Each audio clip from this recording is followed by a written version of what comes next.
నేనేమంటున్నా బ్రదర్, వాళ్ళందరికీ ఏది చెప్తే స్క్రిప్ట్ రాసిస్తే అది మాట్లాడతారు, దాంట్లో ఏముంటుంది. ఇప్పుడు పెద్ద సంఘటన జరగడం ఏంటిది, నన్ను పార్టీ నుండి విడగొట్టాలనేటటువంటి ఒక నిర్ణయం అది జరిగిన తర్వాత ఇవన్నీ జరుగుతూనే ఉంటాయి. చిన్న చిన్న విషయాలు అవంతా వ్యక్తులను సీరియస్గా తీసుకోవాల్సిన అవసరం లేదు.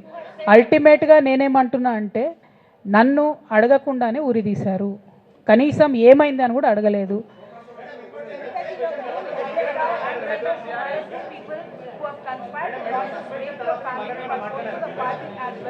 But this is also being portrayed as a succession matter, that your father actually chose your brother as a political heir and that you want space in the political party as a leader, and that's the reason why you are started making this kind of reversal.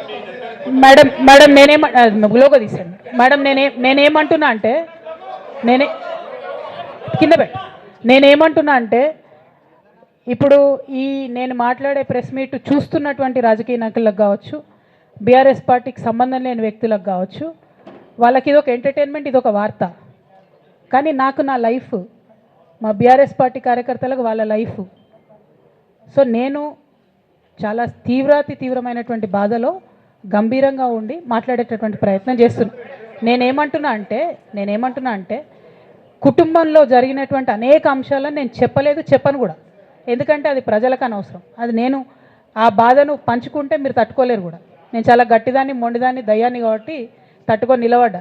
కానీ నా ప్లేస్లో వేరే వాళ్ళు ఉంటే తట్టుకోలేరు. So కుటుంబంలో internal విషయాలు నేను మాట్లాడతలేను, ఓన్లీ పొలిటికల్ ఇష్యూసే నేను మాట్లాడుతున్నా.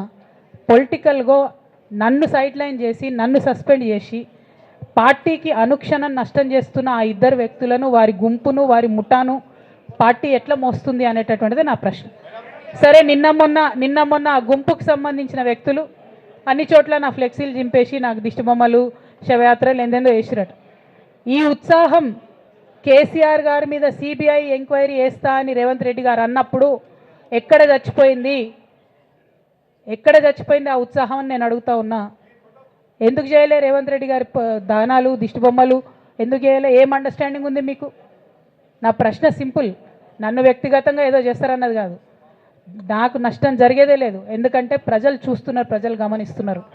తెలంగాణ ఆడబిడ్డలు తమ ఇంటి ఆడబిడ్డలుగా ఆదరించారు నన్ను.